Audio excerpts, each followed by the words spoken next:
apa yang sebenarnya terjadi dengan pilihan politik Kaisang Pangarep bergabung dengan PSI, lalu dalam hitungan hari ditunjuk sebagai ketua umum.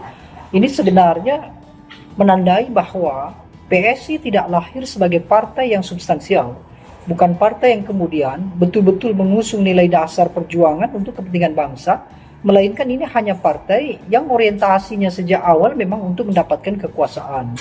Maka kalau demikian, PSI bisa saja dikatakan sebagai partai terburuk dalam konstelasi partai baru.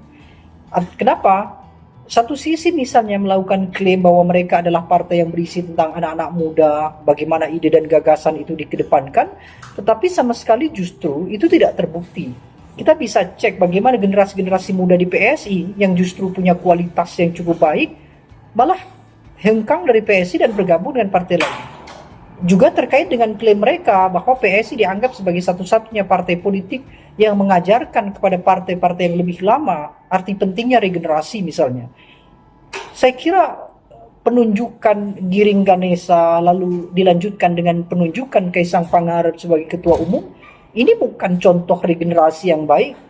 Bagaimanapun juga PSI justru menunjukkan arogansinya sebagai partai politik yang memiliki kewenangan atas kebutuhan-kebutuhan elit politik hanya ditentukan oleh 1-2 orang. Sekarang kita mungkin bisa katakan, bagaimana kalau kemudian yang bergabung 1-2 hari itu bukan Kaisang Pangarep, bukan putra presiden? Apakah kemudian akan bisa mendapatkan kesempatan yang sama, langsung memimpin partai, menguasai partai dalam durasi pengkaderan yang mungkin hanya 1 dan 2 hari? Pesan yang mungkin lebih menonjol daripada soal buruknya regenerasi, buruknya tata kelola di PSI adalah bagaimana PSI kemudian hanya mencari momentum karena memilih pemimpin berdasarkan sektor popularitas dan mungkin secara khusus Kaisang Pangarep dianggap memiliki akses terhadap logistik yang cukup besar.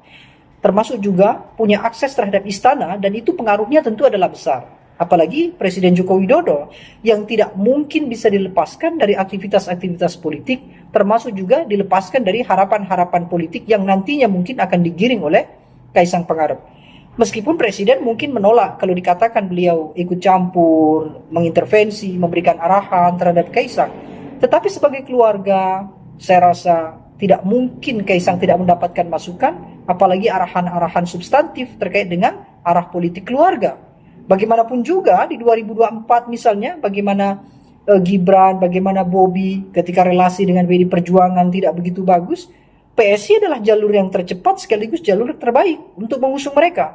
Tinggal mencari mitra koalisi, kemudian mereka bisa saja mengusung kembali di 2024 sebagai kepala daerah tanpa melibatkan PDI Perjuangan sekalipun.